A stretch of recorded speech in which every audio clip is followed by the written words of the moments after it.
All right. So we're live. So we're live. We're both live. Yeah, hang on a second. Let me do a quick refresh. There we go. All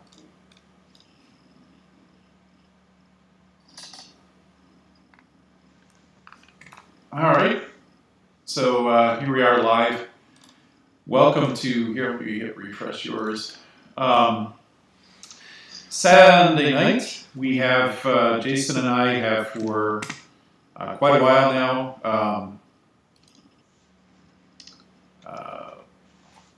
we've done these live Sunday evening things, and now we're, of course, not where we were before, which was on the road, living in misery. We didn't do it last Sunday night, did we?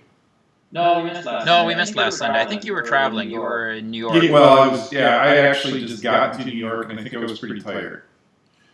So, but I think that Jason and I talked about it. We kind of like the idea of doing one of these things every Sunday, just kind of see how things have gone with our buses and whatnot every week.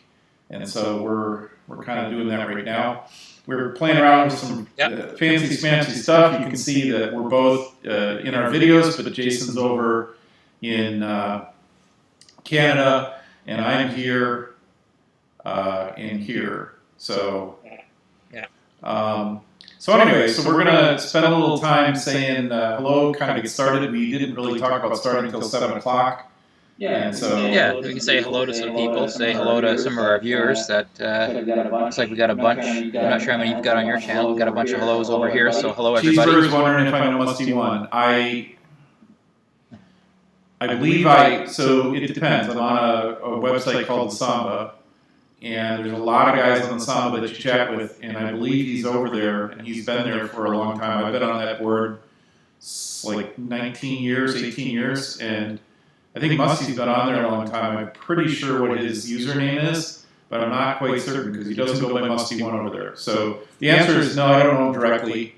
It's like we haven't met. Well, maybe. I think I ran into him at a show once in New Hampshire because I recognized one of his buses. And just like any show you walk by, you say hi, you talk for a couple minutes, and you move on. But it's not like I know the guy's number or we hang out or anything like that. So here's somebody from Union, Missouri, and Florida Panhandle. Oh, Brian Myers, yeah. Our voices are booming. How's my audio now, guys? I made an adjustment to my audio. Is it any better? Well, you mean in terms of turning it up or down? Yeah. My wife was telling me it was a little bit quieter, so I just turned my audio up to adjust the balance to you. Well, I'm loud. I've been a DJ for like 30 years, so I know how to project pretty well. You're talking about your voice, not your snoring. Yeah. You and my wife, man. I'll give you her phone number. You guys can both. We can have some wonderful conversations about you now. Terrific. So anyway, so it's let's see here.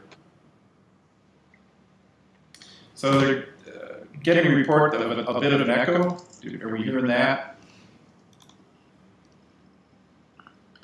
I don't know if we have an echo per se. I do have a mic aux showing up, and I have Skype mic showing up. I thought I just... Yeah, in your feed, you need to turn off all other audio sources other than your NDIs. I don't think I have any other audio sources except Skype right now. Okay.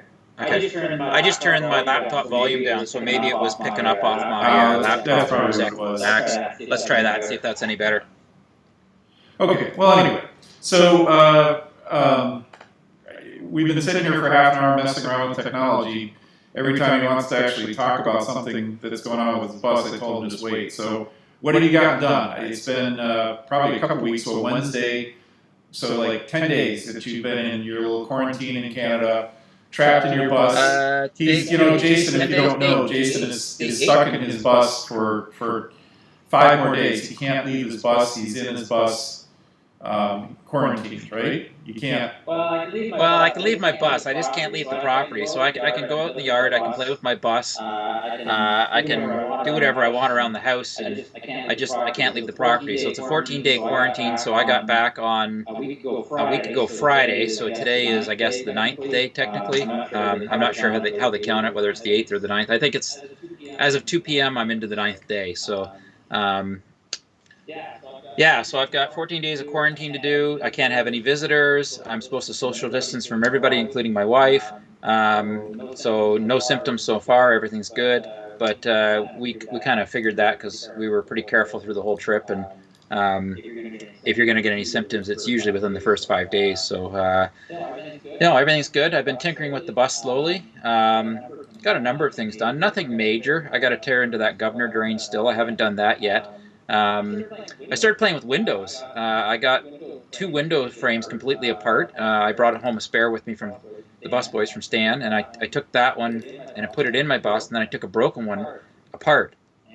And what I ended up doing was I took the broken, I took a good piece of glass out of the one I took apart, and then I took apart a second one and replaced a broken piece of glass that was in another one. So now I've actually repaired 2 of my windows now, so I got to go get some glass cut. Here, actually, let me show you. I've taken one completely apart.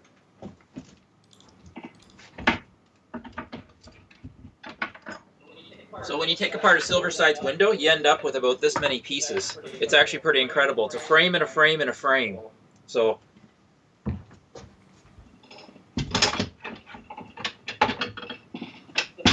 the first one took me about an hour to get apart, and I actually had to call Mark Renner because I couldn't figure out one little tab, but, phone a friend, it always works. And now I'm down to, this is the actual piece of glass. I taped it up so it didn't fall apart, so I'm going to use this as a pattern. I got to take this to a glass shop and get it cut. I need to get about, I don't know, how many of these did you get cut? About 12? You have your pre-war bus. Yeah, all in all, there's 32 pieces of glass. So each slider represents 2 pieces, and then the other one represents 1 piece, the solid ones. And so. Hello, Richard from Cambridge. Thank you. That?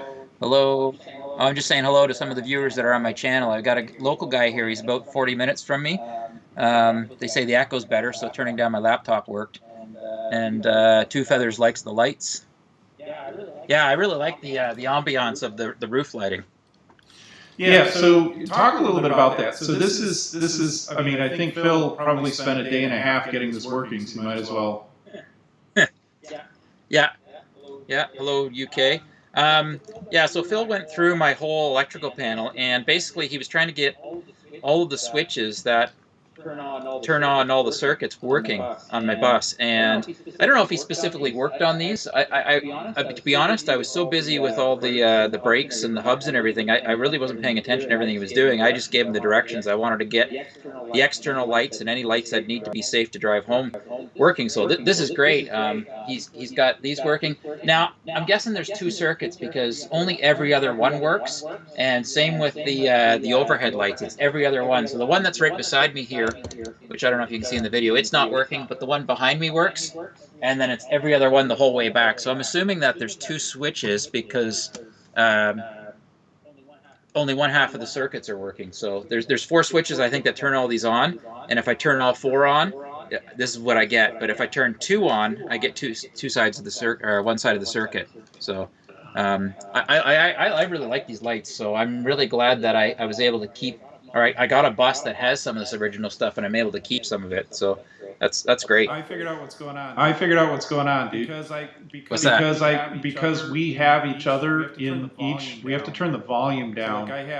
So like I have my Skype and you've got your Skype. Right. Yeah, that's what I did. I turned my laptop volume down. You got to actually go. No. You got to actually go into the OSB. Turn down all the volumes except for Skype. Yeah, that's what I did. That's what I was saying earlier. So if you look at your audio mixer, you should only have one audio feed right now. Right. Okay. All right. I didn't. I had a bunch going on. So we had somebody couldn't handle it left. Anyway, so All right. Well, anyway, we're just trying out a new technology. If you can tell, I'm here in Michigan. He is over in Canada, and we're putting ourselves on a screen. And it seems like every other video we do, we're doing something that's not perfect. But this is actually going to be pretty cool because I think that in the future we'll be able to, talk together and those types of things. And so I think that we've got it figured out now. So you've cleaned out the bus. Kind of found some stuff. Somebody was asking, these are just the original incandescent light bulbs. I haven't done anything to them. They're the original from 1948. So they're not fluorescent. They're just like a 12 volt, like bayonet style push and twist in bulb. And it's amazing that this stuff all works still with the original wiring. So yeah, no, on to what I've been working on. So I cleaned out all the bays. I probably took about 1,000 pounds of junk out of the bays. It's amazing how much stuff you accumulate on a bus rescue. I mean, you know that with all the stuff that was in your Texas bus by the time we got back. I think I pulled 12 gallons of oil out of the bay that we bought over the various places that we kept finding it, and a couple boxes of parts, a spare hub. I think I had about 18 gallons of coolant in the end of it, or not coolant, but just water, because I had that big jug, plus I had all the little jugs filled. That all adds up in weight. Yeah. So have you gotten your have you gotten all your inspections done?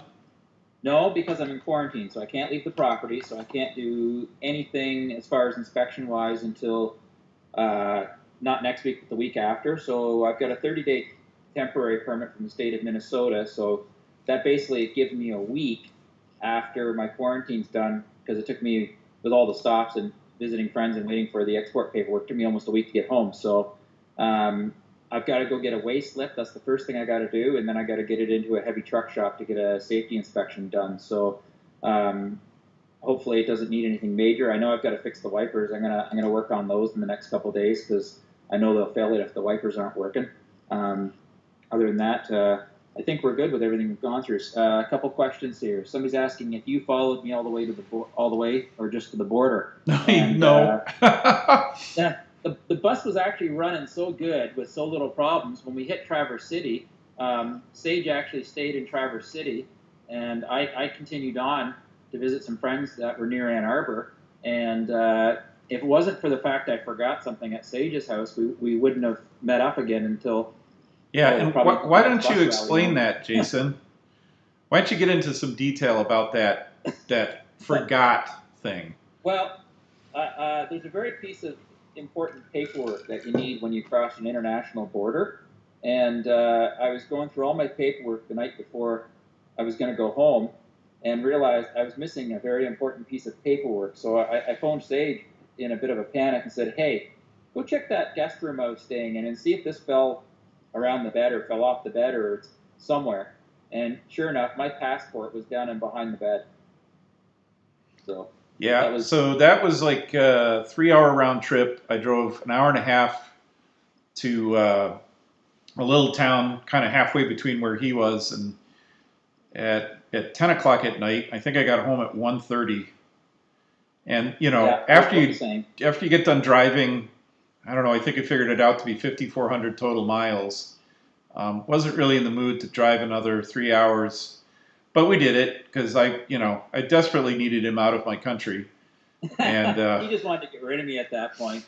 I've got somebody asking, what part of Canada you're in? I'm near a small town called Stratford, Ontario. I'm halfway between Toronto and London, but a bit further north. And I see I've actually got a viewer, Mike H. He says no, that's somebody else just saying I'm near Stratford. So yeah, he responded for me. So yeah, so if you know where Toronto is. And if you know where London is, those are two major cities. I'm about halfway in between the two of them, probably closer to London actually. So and I'm in a little town called Traverse City, Michigan, very near Lake Michigan. It's full on fall here. All the colors, the leaves are changing, that kind of stuff's going on here, and so. Well. Yeah, how was your temperatures last night? We were 1 degree above freezing last night. Oh, yesterday, I don't know. So I've been in New York. So the other thing is after Jason left, I stayed around for a couple more days, and then I ended up in New York. As a matter of fact, Lance, who owns the Lucky Dog, charters the vintage buses in Nashville. Lance had one of his buses in Manhattan, and one night I actually went out walking around looking for it because they were reportedly going to be driving the buses up and down major streets. So I went to Times Square figuring it would show up there.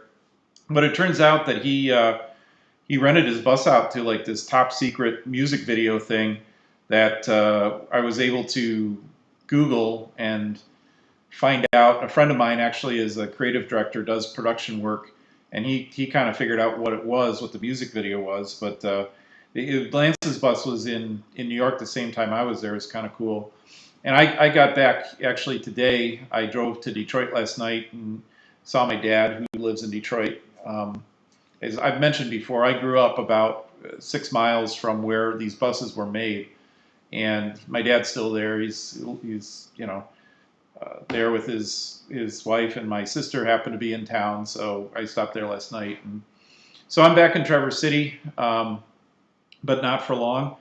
Tuesday I turn around and I actually head back to Indianapolis, and then I head back down to the Nashville area for my work, for my job. And so I have like not stopped traveling.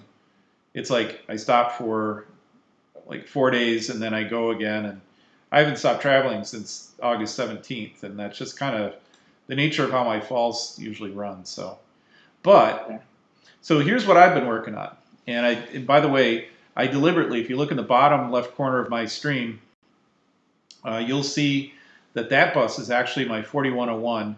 I've alluded to it. I don't know if people realize I own two buses.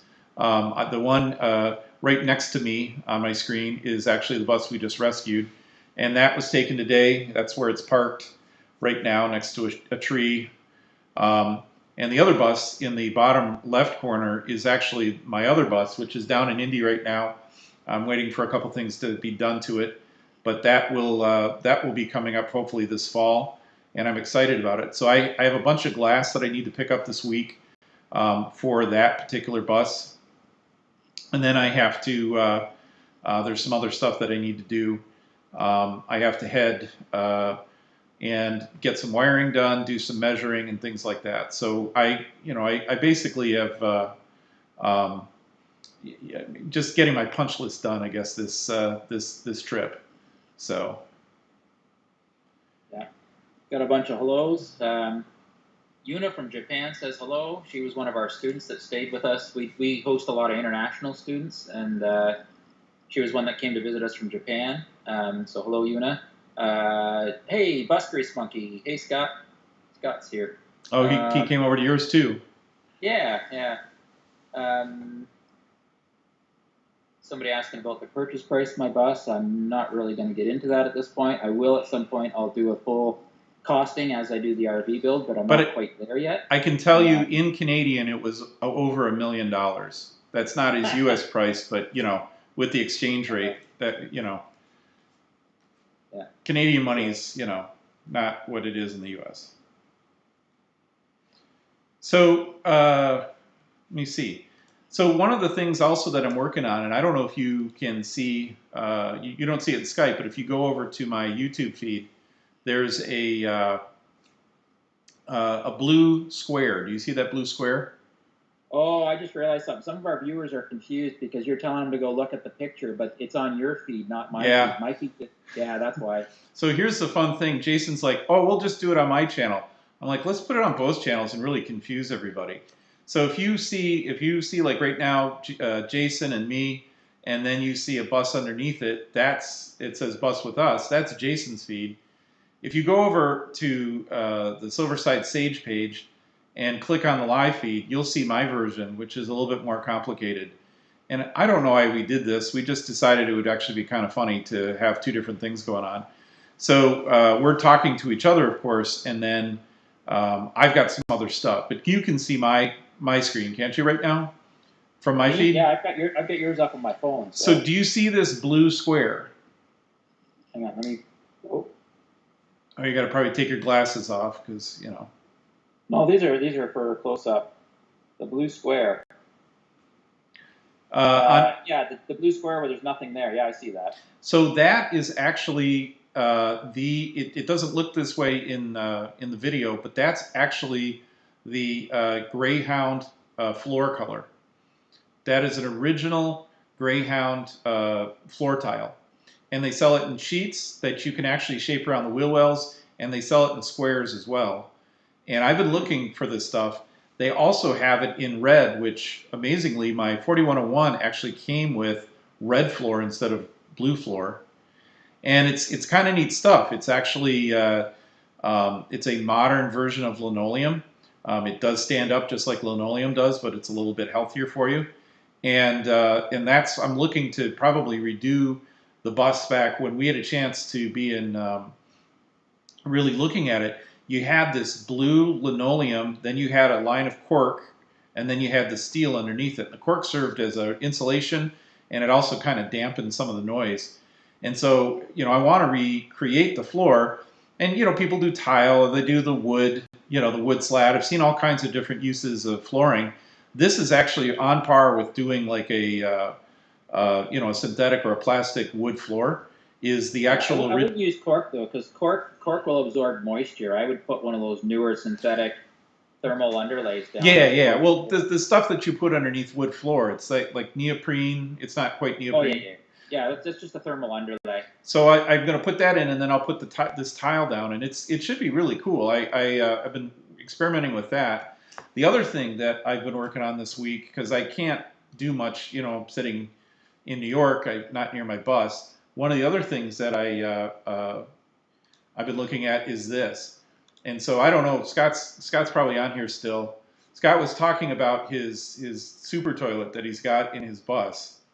And that's my big concern, is that most camping toilets are too small. I'm 6'4", and I can't sit on a regular camping toilet. My knees, I just can't do it. It's like my knees would whack me in the head. And so Scott had suggested he got a new toilet seat. I think he was on his live feed from last night, and immediately wrote down what the name of the toilet is. And look at that baby, man. That thing is straight out of the Jetsons. It's perfect. It's tall. That's the Dometic 310? It is.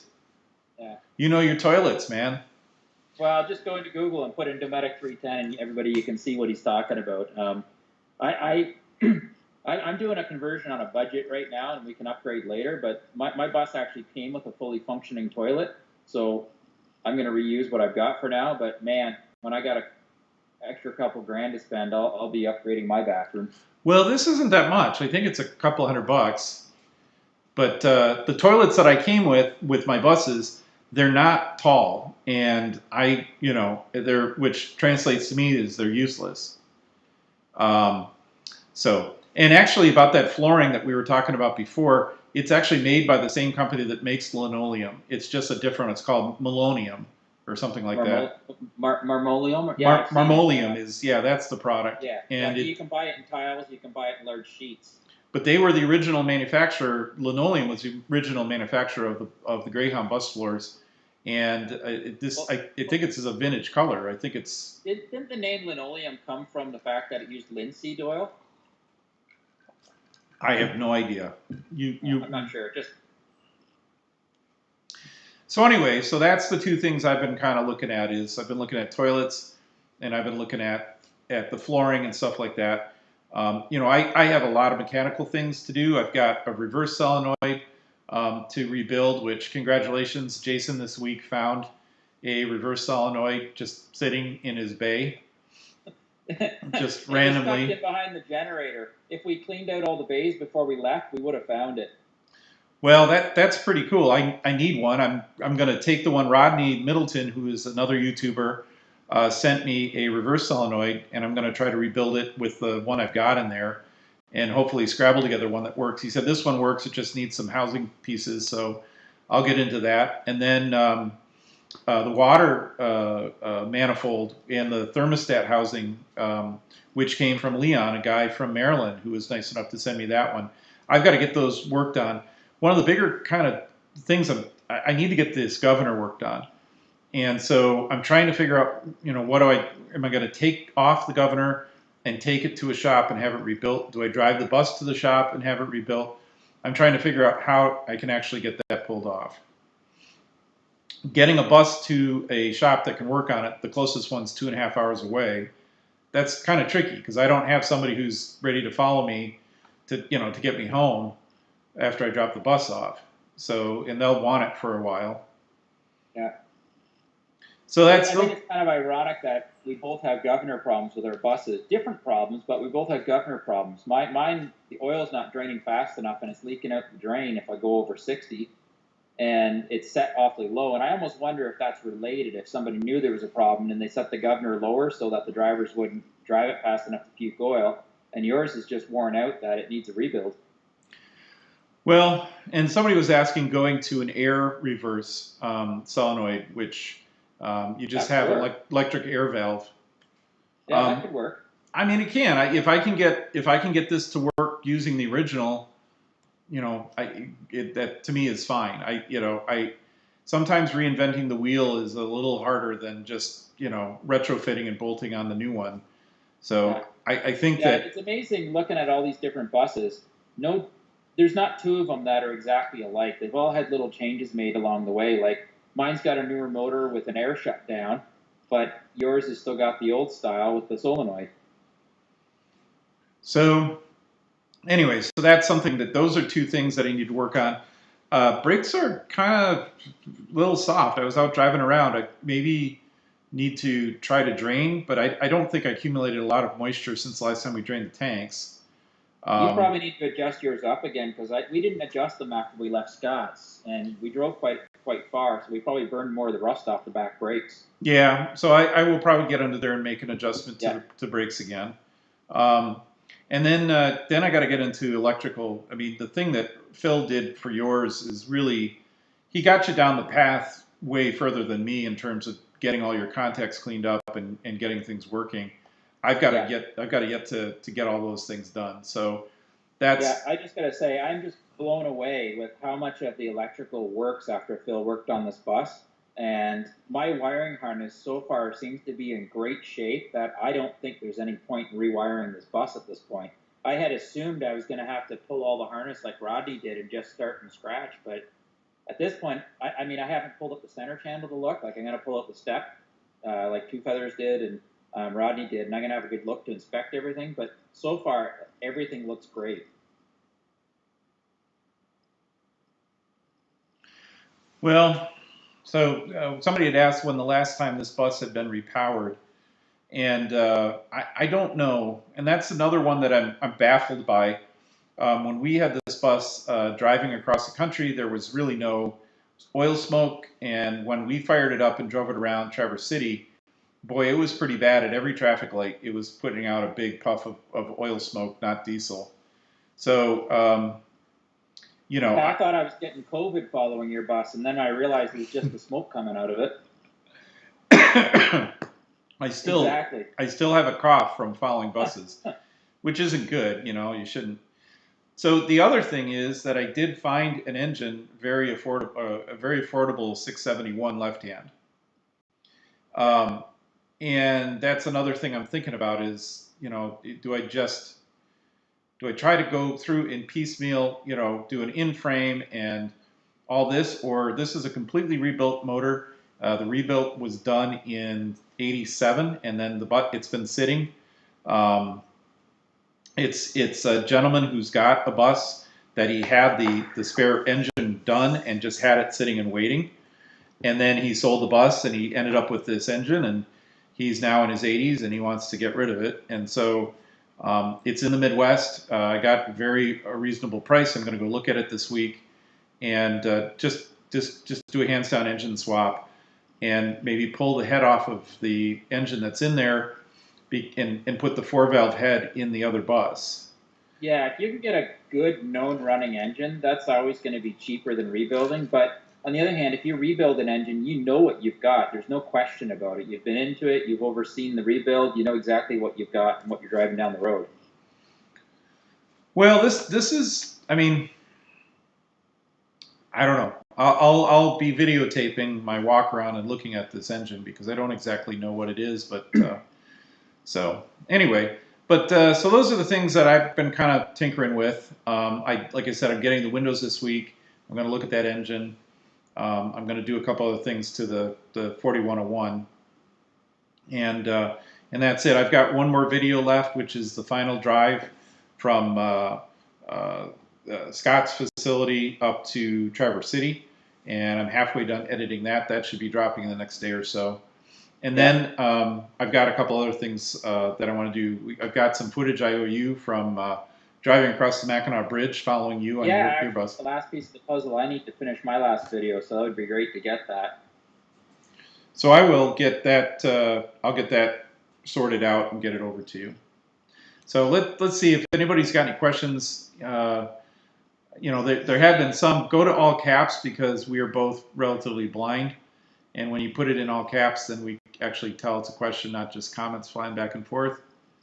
Yeah, I see there's a question. Actually, it's on your channel, but it's for me. Somebody's asking if I have to get a commercial inspection. The answer is no, but the answer is yes. I have to get an inspection done by a heavy truck mechanic. I can't just go to a regular car mechanic to get a safety inspection done. So it's a privately owned vehicle, so I don't require commercial inspections. I have to get inspected initially, but that's going to be from the same guy that's going to do a commercial inspection on a commercial coach. So I hope they don't hold me to the same scrutiny, but I don't know. We'll find out. I imagine being a 72-year-old bus, they're going to find a few things they probably don't like, but on the other hand, I imagine they're going to find a lot of things they don't even understand. So we'll see how it goes. I'll know in a week or two. So somebody was asking if you're going to put a pinball machine in your bus. I've joked about it, but the problem is the door is only 28 inches wide, and the pinball machines are all about 30. So I'd have to pull out the front windshield to put a pinball in it. But you know what? That would actually be pretty cool if I could find a spot to stuff an old vintage. Like if I found something from the 40s or 50s, an old flipperless machine or something, that'd be pretty cool. What about through the emergency hatch? No, actually, you know what though? I take that back. The old machines from the 50s are actually pretty narrow. I bet you I could get an old wood rail in here, and it would be period correct. It would go pretty good, and they're a lot shorter and smaller. So, hello from Quebec. I've got from Gatineau. What's that? Just saying, I got a viewer from Gatineau saying hello. So hello. Got a couple guys I see from Quebec. A couple local guys. It's actually pretty cool to see some local guys and some guys from within Canada. So anyway, all right. Well, let's see. Do we have any other questions? Scott suggested that I change or check my oil baths and change out my fuel filters. Basically, do a cleaning maintenance after all that driving, and see if the smoking stops. Which I certainly am going to take that advice because it's basically free in terms of doing those things. I mean, yeah, I need a little oil to clean out my oil baths, but fuel filters are probably $20, but that beats a motor. Yeah, I did notice your smoking got worse the last couple of times we drove around Traverse City. So maybe he's onto something there. Maybe there's something that is getting plugged up that you can deal with instead of changing the motor. Because it wasn't smoking that much when we left Scott's place, but it certainly was smoking following you around Traverse City. Well. All right, so I got my agenda. I've got to basically do some laundry and sleep, and then get ready for my next trip. I might be bringing a surprise down to Scott. I got to get to my bus barn and dig around, but Scott's looking for something to do this winter, and I might have just the thing for him to play with. So we'll see if I can get that all done before I have to leave on Tuesday. Yeah. So, where? Somebody's asking if we have any update on the bus boys on their Alabama bus rally for 2021. I haven't heard anything. I know Stan was talking about it a bit when we were there. It's mid-May. So I think it's the weekend that has May 16th is, I think, one of the days. But it's going to be in mid-May. It's a go from what he was saying. We will have access to the parking lot next to the facility. The facility should be done. I got to make sure my bus works. I need to have my bathroom done. I can sleep on an air mattress. I can use my camp stove, but I've got to get my bathroom running so that I can go down and do this. But yeah, I definitely want to go to it. The border opens up between now and then, because if the border doesn't open, I won't be able to go. Well, so speaking of that, they made a change this week, and I just heard about if I have a sick relative in Canada, I can now get into Canada. It's the only way that they will let me in.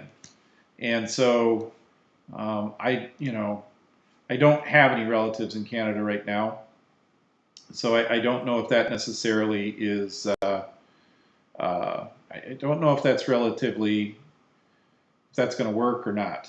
But I almost feel like family after we spent, 36 days together? Yeah, but they want paperwork.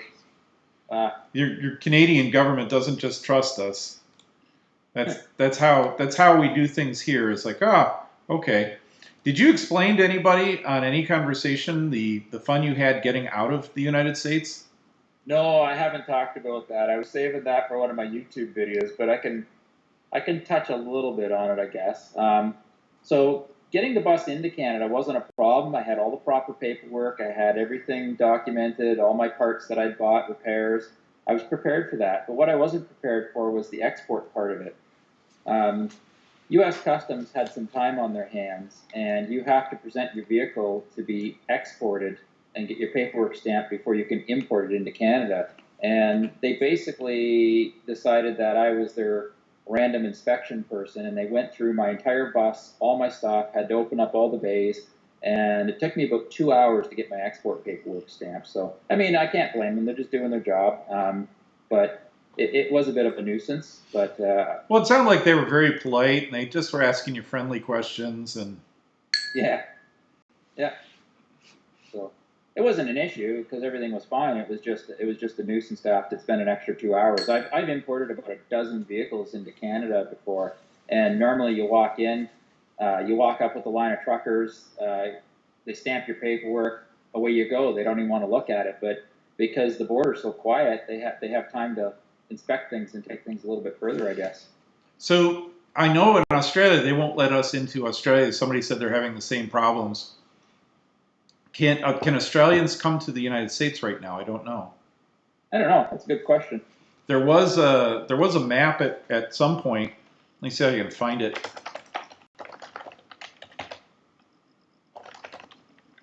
I know Canada's not letting anybody in, period, full stop, unless you're a citizen or like compassionate visitor family or some student visas. They're allowing some of the student visas in to come in for educational purposes. So Aruba, the Bahamas, Barbados, Bermuda, Croatia, Dominican Republic, Ecuador, Egypt, Ethiopia, the French West Indies, French Polynesia, Grenada. Hey, we can go to Grenada. Ireland are asking non-essential to visit, but you must quarantine. Most of these you have to quarantine, but they'll at least let you in. So none of Europe, Malta, the Maldives, Mexico will let you in, but you have to quarantine. Puerto Rico, which is already kind of, and St. Kitts, which is really interesting. I have a project. But they all ask you to quarantine, or is there some that don't ask for quarantine? It's starting in October. They don't publish the rules for St. Kitts, but I have an actual client in St. Kitts, and I have a project that got put on hold. That's really interesting. I can probably get over there if I have to. When they arrived in the Canada border, what was their reaction when they saw the bus? Somebody was asking. Oh, the Canadian border. It was just another vehicle for them. It was just more paperwork. So I showed up. I presented them my paperwork. They went through everything. They gave me what I had to do. They went out and did their quick little inspection, walked around. They have to check the vehicle to make sure it's not a damaged vehicle. And stamped my paperwork on the Canadian side, and away I went. So it was a fairly painless process. You can bring in any vehicle that, okay, a regular car, you can bring in anything that's older than 15 years into Canada without any problems from anywhere in the world. Buses, something changed in the safety laws in 1971. So if you're bringing in a bus into Canada, it needs to be older than January 1st, 1971, unless it's on a very specific list of admissible vehicles. And that includes bus conversions that are into RVs as well. So there's some people that have tried to bring some newer Prevos that were converted by people that weren't on the approved list, and they got shut down. They had to bring them back to the States. They couldn't bring them into Canada, which is kind of funny because the Prevo on its own could come in. So if you're bringing a newer bus in newer than 71, go to the RIV website, riv.ca, and check it carefully. You don't want to spend 50 grand or 5 grand or whatever on a bus, get to the border and find out you can't bring it home. Well, we don't want any more buses leaving America anyway, so. Yeah. All right. Well, I don't see a lot of other questions here. I don't know. What else do you have to contribute to this evening's discussion, Mr. Ewing? Well, I am going to expedite the window seal process because apparently I need some. Some of my windows are leaking. We had some good rains this week, and I've noticed some puddles on the floor of my bus, which is not a good thing. So, and it's obvious it's coming down the sides. So here's a question for the people who are on the feed, and you've got about 100, I've got about 150 right now. If we did this every week, or at least every couple weeks, couple times a month, is that interesting to you guys, or is this like is it going to be a waste of our time? Because when I was on the trip, we'd have 400 people watching, and I just was wondering, is that something you guys want to see? Because I mean, right now I'm going to be shooting video still. And so it's one of those things where, I'm going to still have videos to update as I make progress on the bus. But these live chats were really kind of right in the middle of everything, and just wondering if anybody, if you're interested in still seeing these or not. So I think as long as we've got something new and interesting to talk about, I think they're worth doing. And maybe we go to alternating every other Sunday or something, and we can switch back and forth between our two channels. Well, yeah, I think we'll do it. Let's.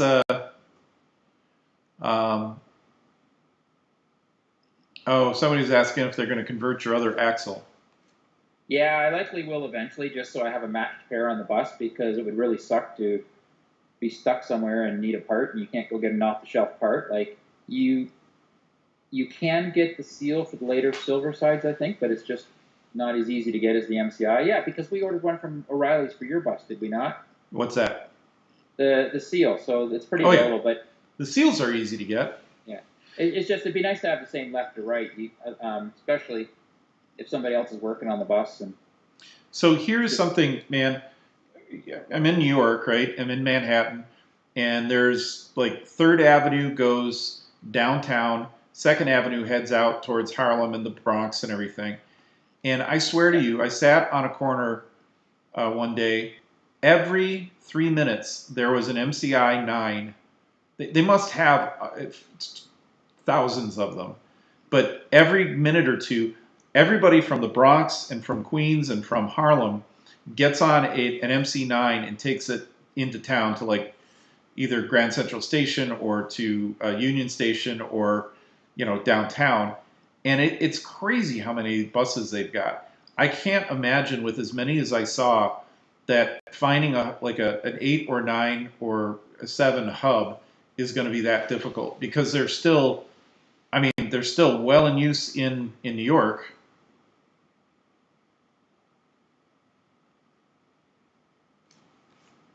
So are you around? Are you there? Yep. Oh. I'm here. So anyway, I think that it's interesting. It's good to know. Now here's the other question: are the axles the same size on a pre-war as they are on the bus that you've got? Well, that's a good question. Is that a pre-500 axle that you took that wiper off of? Yeah. I don't know if it just had an early style seal on it, or if it is just it must be the same because the two hubs I took off were quite different in the back plate, where the plate bolted onto the back plate. So they've got to be the same. But you'd know by checking the bearings on your pre-war, because I checked all the bearings from the MCI hub to the Silverside hub, and the spindles were the bearings were all the same, the inner, the outer. I actually used the newer MCI bearings because I wanted them to match the races that were in the hub. So I cleaned them up real good, repacked them, and put them in. But you want to know for sure next time you've got your pre-war up on a jack, just pull the hub and check the bearing numbers. Well, I've got them all written down, and they're not the same as the other bus. Okay, so the pre-war is different then. Yeah. One of my friends is saying, I know of a Vanagon of yours that does not have matched spindles in the front, and that's so true. Yeah. I used to play with a lot of Vanagons, and there was one I had to move, and for some reason I ended up changing the spindle, and I had to put a different spindle on it to move the bus, and it's still sitting in the yard like that with mismatched spindles. So it's not the first vehicle I own with mismatched spindles. So they're saying Phil would probably know. Yeah. So you never know. Phil knows a lot of stuff. Yeah. Yep. Luke would know probably as well. Yeah. Luke would be a good guy to ask. So, well, all right. I think that I don't see a whole lot of questions coming through. Just comments back and forth. And thank you so much for joining us. I think Scott mentioned at some point, but if you are not a subscriber to my channel or to Jason's channel, be sure to hit the subscribe. And I guess I don't ask a lot of people to do this, but hit that thumbs up on the like if you like it or any of the videos. I've got another video coming in the next day or two. It's all the contents on the computer. I'm just getting it edited down, and then Jason's got some more as well, including this footage that I got to get over to him driving across the Mackinac Bridge, which was pretty breathtaking. It's a gorgeous day, so we'll just tease you with that. And then, that's pretty much everything that I have. So, just for the people on Sage's channel that are watching me on there, for those that don't know, it's Bus With Us is my YouTube channel. And if you want to see the trials and tribulations of getting my bus home and the build, and we're going to travel in it after and keep documenting the bus, you can watch us over there. And for everybody on my channel that doesn't follow Sage, it's Silverside Sage, and you can find everything about his buses over there. And it's been a great joint venture between the two of us, getting the buses moved. Okay, I'm putting Jason, your channel, in the comments of my of the video here. So I linked your channel in the description of the video tonight, so I've already put that up for those that need it. Somebody's asking if they're factory tint on my windows. All of the glass, except for one window, is the original green glass. That's actually called GMC green, and you can get pretty close. When I was at the glass shop, we got pretty close, but it's fairly unique to the GMs, and so I don't. My older bus actually, because it is a 41, it didn't have the same green glass, and so I'm replacing all my glass there, and it's not a problem because I'm not getting rid of the GM glass. Where Jason, as he goes and finds stuff, he's gonna have to go find more glass because he wants to keep them all the same. Yeah, I think what I'm going to do, because I got to get glass made, I'm going to try and see if I can get some green tint. It's not going to be the same, but I think I can get something like similar to what you did. I'm going to change all the glass on one side of my bus because I've got enough broken windows that I need to change every non-slider on one side and a couple of sliders. So I think on one side I'm going to go with all new glass so they all match. And then eventually, when I have the time and the money, I'll redo the other side as well to match. So. All right, man. Well, enjoy your quarantine for the next couple more days. And Friday 8 o'clock, I'm free. That's my 14-day window. And I'm getting, like I said, I'll be back on the road. I don't know if I'll shoot any video, and I may swing by Scott's. I got to talk to him about that, see if what he's got going on, if he wants me around or not. I guess with that, we'll try to touch base next Sunday. I will I don't know if next Sunday's going to work, but we'll certainly give it a shot. Yeah, we'll see. We'll see where we're at next Sunday. So, I got a couple more questions. I'm not sure if you want to get going, but I got a couple more questions that looks like I can answer. Sure. What have I got here? The question about windows. Oh, somebody's asking, where are you getting your parts in Canada? That's a very good question. I haven't had to source any parts in Canada yet. Everything I bought when I was in the U.S. getting the bus ready, and I bought it locally in Minneapolis. A lot of stuff came from C&J, which is a bus company down there. Some of the stuff came from the bus boys. So getting parts up here, I'm going to have to find a source. I would imagine most heavy truck and bus places can order all the standard stuff like seals and bearings and all of that. But any of the oddball stuff that's vintage bus specific, I'm probably just going to have to order out of the U.S., either from Luke, U.S. Coach, or maybe Gene Russell or somebody like that, and just get it shipped up.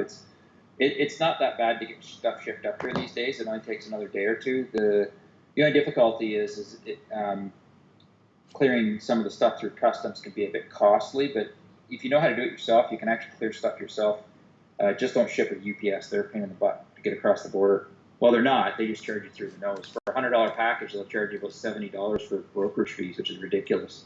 Somebody's asking for a three-way between you, me, and Scott. Oh, that would be interesting if Scott was up to that. We could have. I don't know if I really want to get in a three-way with other bus aficionado guys, but that's, you guys, I won't get in your way if you guys want to do something, but no, I mean, this would actually be kind of cool. We could have, dare I say it, we could have Phil join us. Yeah, we could bring in, we could have everybody, we could have a different guest each week, and I mean, this technology is great that we've been able to embrace, and we can maybe bring in Stan from the Bus Boys one night, and just bring in different people from the bus community and chat and keep things going.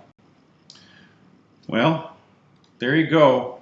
All right. Well, I think I'm gonna drop off. It doesn't seem like I've got any other questions here. All right. Let's see. Race Monkey. Yeah, John Beverly. Hey, another local guy from Toronto's joined us. John. Hey, John. Oh, Scott's taking off his clothes. I told YouTube that I would be appropriate so that I would be able to not. Oh, there. He qualified it. It said it's a three-way chat. Sorry, Scott. That's not what he was asking about. All right. I gotta go. If you want to still go, my channel's gonna. Yeah, I'll stick on. I'll stick on for a bit in case some guys have some more questions. But we'll say good evening to Sage, and thank you for joining us, and thank you for the wonderful adventure we had together. Yeah, well, we'll be in touch, man, and enjoy your quarantine, and we'll go from there. Now I got to figure out how to actually stop this, because maybe I do it over here. I think you close your Skype window and it'll go away. No, there we go.